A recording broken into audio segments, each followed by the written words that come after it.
All right, guys, welcome to another crazy adventure. We are on the south side of Amarillo, Texas, off I-27, and we're out in the middle of this field. And right here behind me are these crazy legs just standing out of nowhere. So what are these legs about? Well, they're crazy, they're unusual, and we're talking about Amarillo. So when you hear Amarillo and crazy, unusual, and something that might have cost a pretty penny to put together, one name should come to mind. Who should that be?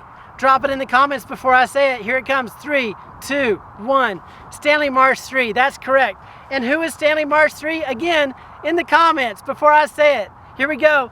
The Cadillac Ranch. That's right. We did a video just not too long ago on the Cadillac Ranch. The same exact guy, but did all this stuff with crazy money because he was a multimillionaire in Amarillo, and he was just this eccentric guy. He did the Cadillac Ranch.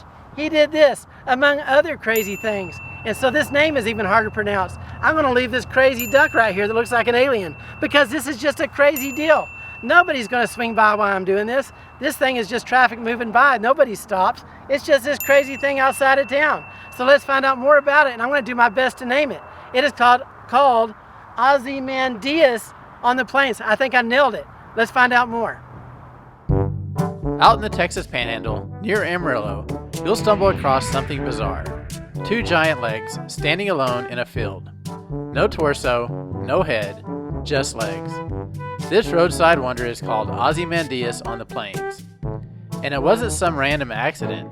These legs were commissioned by none other than Amarillo's most eccentric characters, Stanley Marsh III. That's right, the same millionaire prankster behind Cadillac Ranch. When people say to you, what are those 10 Cadillacs doing out there in your wheat field, what do you answer? Depends on who they are. When I get a chance, I lie to them. I tell them it's for an Elvis Presley movie, or it's for Evel Knievel to jump over, or maybe it's the Caddy cult and it's the new Mother Church for a home religion. I tell them whatever strikes my fancy. But if I ask you, what would you tell me? Well, I'd have to tell you the truth. The truth is, it's a roadside spectacular sculpture made by a group called the Ant Farm, architects from San Francisco. From 48 to 64, that was the American dream, the Cadillac fins. They were the American dream because they were so badly made and so cheap that after 2 or 3 years, anyone could have one. And his giant legs, well, they've been confusing and entertaining road trippers ever since. But here's my event today. I have the perfect music in mind for this video right here, and you haven't heard it up until now because it's copywritten. So what perfect music would you feel like would go along with this statue right here? Any ideas? You might say these boots were made for walking, but there's no boots on these legs right now. But that would be a good one. They do paint some boots on these things from time to time. Okay, here we go. I'll give you a hint. ZZ Top sang it. Ready? 3, 2, 1. That's correct. Legs. She's got legs, right? I don't even know if it's a he or she. But wouldn't that be the perfect music right now? Okay, I can't do it because YouTube will strike me for a copyright. So anyway, that's the thought. These people are talking to me out here. Okay, here we go. Let's do a selfie with the legs here. Right there. Okay, I'm going to share that selfie right now. You tell me what you think of it. Great place to come by and get a selfie. Who's going to believe you were standing in the middle of a field with a bunch of crazy legs? And I can't even remember the name of them anymore.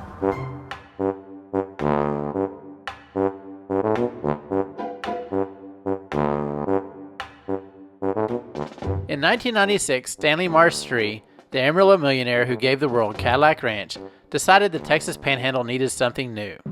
Inspired by Percy Shelley's poem Ozymandias, about a once great king whose statue lies in ruins, Marsh commissioned artist Lightning McDuff to create these legs. At 24 feet tall, Ozymandias on the plains is supposed to remind us about the power and glory that doesn't last forever. Look on my works, ye mighty, and despair.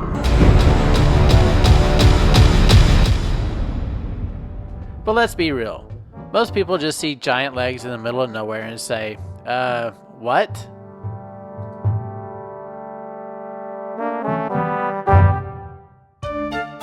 But Amarillo locals never take things too seriously. Pretty soon, Ozymandias became less of a solemn art piece and more like Amarillo's giant dress-up doll. It's been painted up with graffiti, decked out in Santa boots, superhero socks, even underwear. Every visit is different, and honestly, Stanley Marsh probably loved it that way. After all, his Cadillac Ranch was designed for people to spray paint. Ozymandias just kept that tradition going with a little extra leg.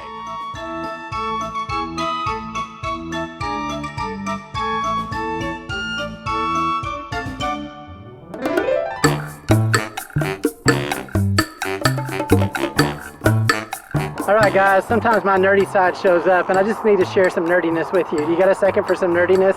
Okay, here we go. These little guys right here, you find these all over the Texas Panhandle and the Plains area. And when I was in Boy Scouts years ago, years ago, man, I can barely remember all those days. But yeah, these things right here, I snag myself. Dogs run through this stuff, they get them all over their hair, you get them in your socks. These are normally called cockleburrs, cockleburrs, okay?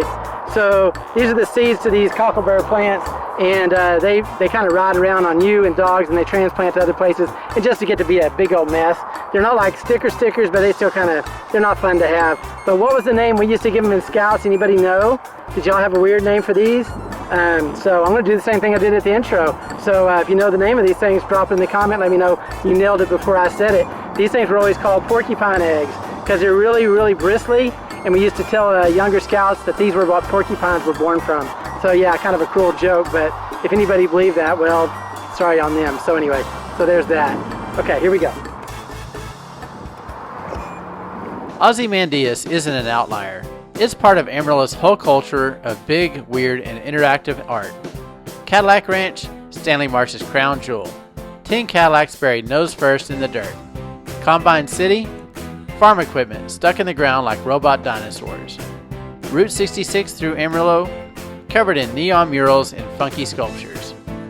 Stanley Marsh 3's Ozymandias fits right in. Serious poetry meets panhandle prankster humor. All right, I think we've reached the end of this video, so without further ado, it's duck time. We're gonna drop this crazy, weird, blue, alien-looking duck on this crazy, weird, multicolored set of legs over here, because nobody's coming by. I just had somebody drive by and say something to me like, what's that freak show doing out there filming those crazy legs? I'm sure that's what they were saying, but I did have to re-look up the name off camera so I could say it correctly. So this is I'm gonna butcher it, Ozymandias on the plains. Let's drop off this little guy right here on the big toe. Oh yeah, we're gonna leave it right there. I guarantee you, if it doesn't blow off in the middle of this field, somebody will see that, because they're out here painting it all the time. So I hope you enjoyed this video. Don't forget to like, subscribe, leave me a comment. Let me know that you're paying attention. It helps my channel to grow, and I appreciate you guys more than you know. We'll see you on the next one. So there you have it. Ozymandias on the Plains. Dreamed up by Stanley Marsh III. Built by Lightning McDuff. And forever claimed by Amarillo locals. It's weird, it's wonderful, and it's a reminder that road trips are about finding the unexpected. If you had fun on this roadside adventure, hit like, subscribe, and drop a comment. What would you paint on Ozymandias' legs?